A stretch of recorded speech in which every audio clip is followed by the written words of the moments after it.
I pull into my driveway at 3 in the afternoon, 2 hours earlier than usual because my boss sent everyone home after the office AC died in this brutal Arizona heat. My silver sedan makes that familiar clicking sound as I turn off the engine, and I'm already thinking about taking a cold shower and maybe opening that bottle of wine I've been saving. I've been married to Marcus for 9 years, and we have this beautiful house in Scottsdale with the pool that we almost never use because we're both so busy with work. He's a software engineer, works from home most days, and I'm a nurse at the trauma center downtown. Our schedules are chaos, but we make it work, or at least I thought we did. I grab my purse and my phone, and I'm walking up the pathway when I hear it. Laughter. Female laughter that definitely isn't coming from a television. My stomach does this weird flip thing, but I tell myself I'm being ridiculous. Maybe Marcus is on a video call. Maybe it's coming from the neighbor's yard. But then I hear his laugh too, that deep rumble I know so well, and it's coming from our backyard. I should just walk in the front door and go out back like a normal person, but something stops me, something in my gut that nurses learn to trust after years of seeing people at their worst. Instead, I walk around the side of the house, staying close to the wall, my heart pounding in my chest like I'm about to walk into a crime scene. The gate is open slightly, which is weird because Marcus is obsessive about keeping it locked. We had a coyote problem last year and he installed a new latch system. I push it open just enough to see through, and that's when my entire world tilts sideways. Marcus is in the pool. Our pool, with the woman I've never seen before in my life. She's got long dark hair plastered to her back, and she's wearing a bikini that's basically just strings, and his hands are on her waist. They're in the shallow end, the water coming up to their thighs, and she's laughing at something he just said. Her hands are on his shoulders. They're not kissing, not yet, but the way they're looking at each other tells me everything I need to know. This isn't the first time. This is comfortable.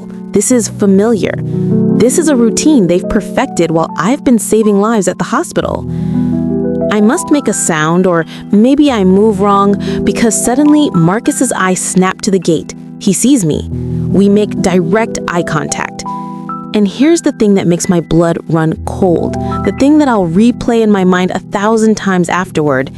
He doesn't look guilty. He doesn't look panicked or caught or ashamed. He looks annoyed, like I'm the one interrupting something important, like I'm the problem here. The woman follows his gaze and sees me too. She doesn't jump away from him. She doesn't apologize or look embarrassed. She just stares at me with this blank expression. And then she does something that makes everything so much worse. She smiles. Not a friendly smile, not an uncomfortable, oh, this is awkward smile. It's cold. It's knowing.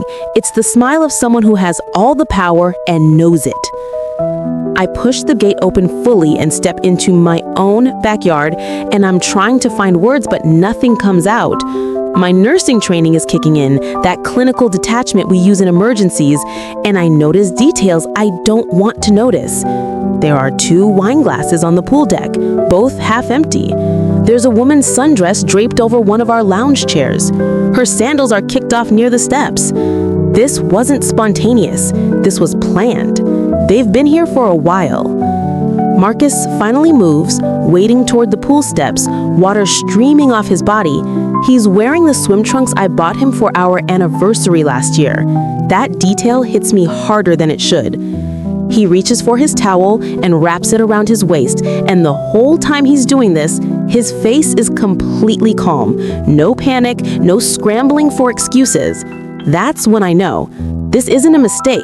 This isn't a moment of weakness. This is a choice he's been making over and over again. We need to talk, he says, like he's the one who gets to set the terms here, like he's the one in control of the situation. I find my voice finally, and it comes out stronger than I feel. Who is she? The woman is getting out of the pool now too, taking her time, running her hands through her wet hair. She's younger than me, maybe 25, 26. I'm 34 and suddenly feeling every one of those years. She picks up her own towel and wraps it around herself, and the whole time she's doing this, she's watching me with those cold eyes.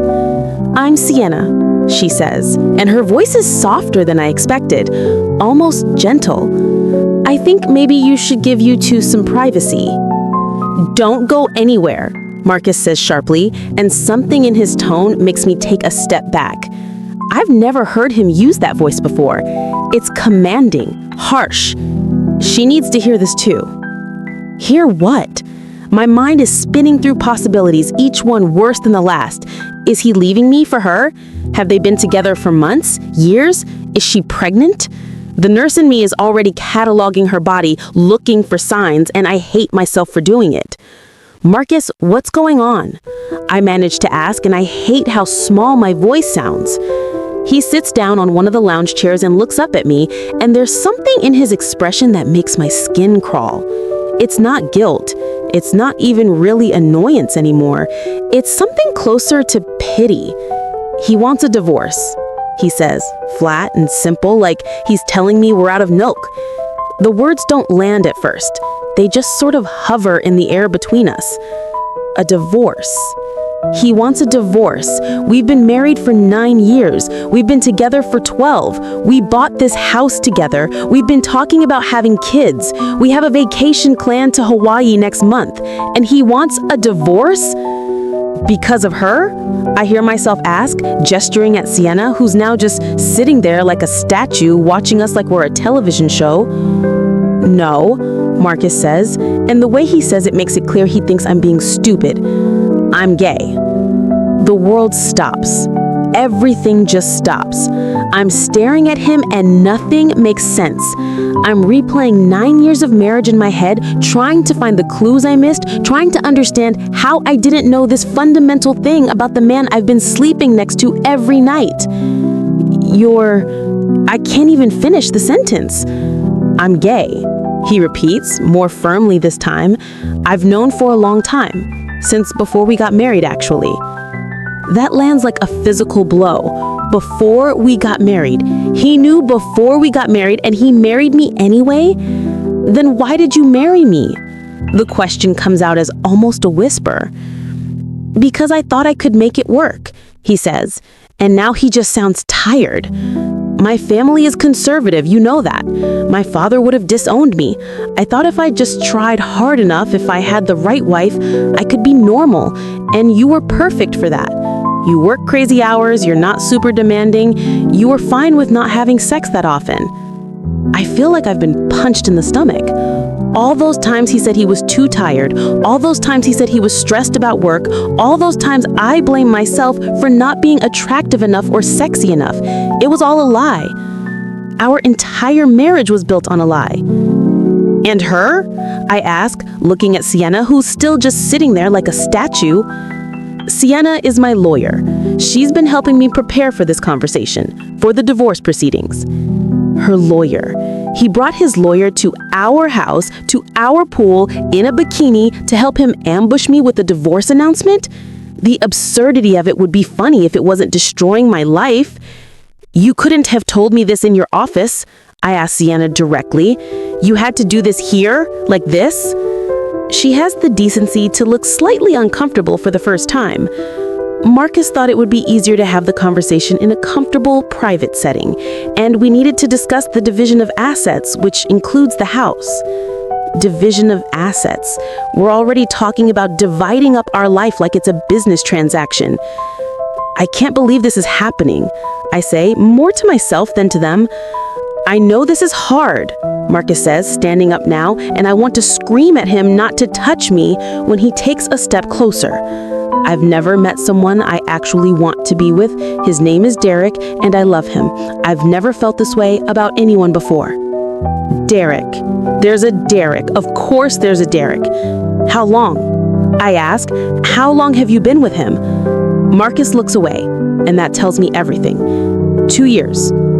2 years. He's been with Derek for 2 years, having a whole secret relationship while coming home to me every night, sleeping in our bed, eating meals I cooked, pretending everything was fine. I think I might throw up.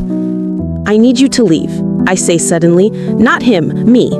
I need to leave. I can't stand here in my own backyard having this conversation anymore. I need both of you to leave, now. It's my house too, Marcus says, and there's an edge to his voice now. Actually, it's primarily my house. I put down 80% of the down payment. Marcus, maybe we should give her some space, Sienna says quietly, putting a hand on his arm. No, he says firmly, we need to finish this conversation. We need to talk about the timeline. I want this done quickly. Derek and I want to move in together, and I need her out of this house within 60 days. He needs me out of this house. The house we picked out together, the house where I've been building what I thought was our future. You can't just kick me out, I say, trying to sound firm, but hearing the tremor in my voice.